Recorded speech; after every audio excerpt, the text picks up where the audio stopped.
Perjalanan pendidikan di Indonesia adalah cerita panjang tentang perjuangan, perubahan, dan harapan. Mari kita telusuri bersama perkembangan pendidikan di Indonesia dari masa ke masa. Pada masa kolonial Belanda, pendidikan sangat terbatas dan diskriminatif. Sekolah-sekolah hanya diperuntukkan bagi anak-anak kaum elit dan priai, sementara mayoritas rakyat tidak memiliki akses yang memadai.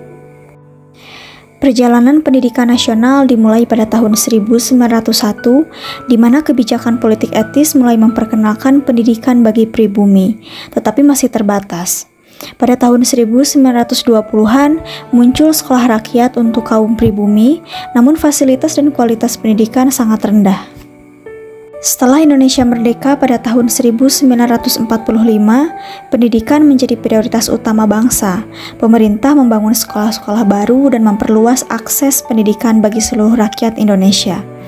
Pada tahun 1947, kurikulum nasional pertama kali diperkenalkan dengan fokus pada nasionalisme. Pada tahun 1950, sekolah rakyat 6 tahun dibentuk sebagai dasar pendidikan dasar. Pada tahun 1964, Soekarno meluncurkan program wajib belajar 6 tahun untuk meningkatkan akses pendidikan dasar. Di bawah pemerintahan Orde Baru, Indonesia mengalami pembangunan besar-besaran di sektor pendidikan. Salah satu program utamanya adalah instruksi Presiden untuk membangun sekolah-sekolah di seluruh pelosok negeri. Pada tahun 1973, program Inpres memulai pembangunan sekolah dasar secara massal di berbagai daerah. Pada tahun 1984, wajib belajar 6 tahun berhasil diperluas ke seluruh Indonesia. Pada tahun 1944, program wajib belajar 9 tahun diterapkan, menambah pendidikan menengah pertama sebagai kewajiban. Setelah era Orde Baru berakhir, Indonesia memasuki era reformasi di mana sistem pendidikan mulai diperbarui. Fokus utama terletak pada desentralisasi pendidikan, pemberdayaan guru, dan peningkatan kualitas.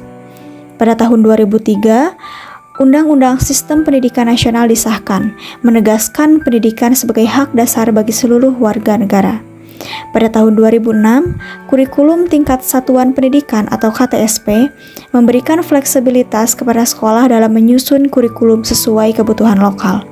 Pada tahun 2013, kurikulum 2013 diterapkan berfokus pada pengembangan pengetahuan, keterampilan, dan karakter siswa. Pada tahun 2020, pandemi COVID-19 mempercepat transformasi pendidikan ke arah digital dengan pembelajaran daring. Meskipun banyak kemajuan, pendidikan di Indonesia masih menghadapi tantangan besar, seperti kesenjangan akses di daerah terpencil dan kualitas pendidikan yang bervariasi. Namun, dengan terus meningkatkan digitalisasi, pelatihan guru, dan dukungan semua pihak, pendidikan Indonesia akan siap menghadapi tantangan masa depan. Perjalanan pendidikan Indonesia adalah cerminan semangat bangsa yang tak pernah padam. Dengan terus belajar dan berinovasi, masa depan pendidikan Indonesia semakin cerah dan penuh harapan.